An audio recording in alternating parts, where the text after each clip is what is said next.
আসসালামু আলাইকুম everyone, welcome to my blog. আজকে আমি আমাদের এলাকার শিশুদের কাছ থেকে একটি দেশি কুকুর বাচ্চা উদ্ধার করেছি। যেহেতু দেশি এবং বন্যপ্রাণী বাসায় পালন করা সম্পূর্ণভাবে নিষেধ, আমি এই বাচ্চা কুকুরটিকে বড় করে যখন সে নিজে নিজে খাবার খেতে পারবে, আকাশে উঠতে পারবে, ছেড়ে দিলে তার সার্ভাইভ করতে কোনো সমস্যা হবে না, তখন তাকে আমি খোলা প্রকৃতিতে ছেড়ে দেবো। চলুন দেখে আসি কিভাবে এবং কোথা থেকে বাচ্চাটিকে উদ্ধার করলাম। পাখির বাচ্চাটা কই থেকে আনছো তুমি? কই পাইছো পাখির বাচ্চা? মেঘাতে পাইছি।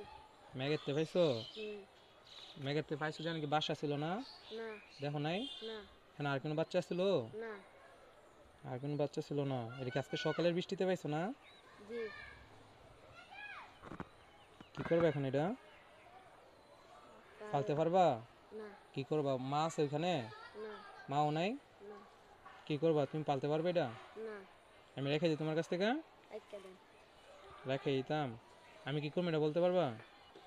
আমি তো এটা বড় হলে ছেড়ে দেবো। ছেড়ে দেন। ছেড়ে দিলে তোমার কোনো সমস্যা আছে? না। টাকা লাগবে তোমার? না। টাকা লাগলে বলো, ভাই তোমার টাকা দেই। কাউক লাগবে না। তুমি জানো এই বন্য প্রাণীগুলো যেগুলো আমাদের প্রাকৃতিতে থাকে এগুলো পালা যায় নিষেধ, জানো তুমি? না। জানো না? বাচ্চারা তাহলে আমি নিয়ে গা, নানগা। তোমার তো কোনো সমস্যা নাই। না। বাইরে তাহলে নিয়ে যায়, এটা আমি বাইরে পালমু, ঠিক আছে?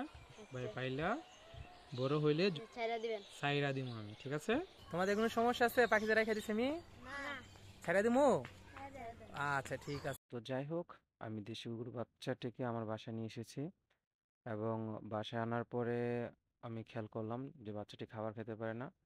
তো প্রথমে আমি হ্যান্ড ফিডিং করানোর চেষ্টা করছি। প্রথম সরিষা দিলাম।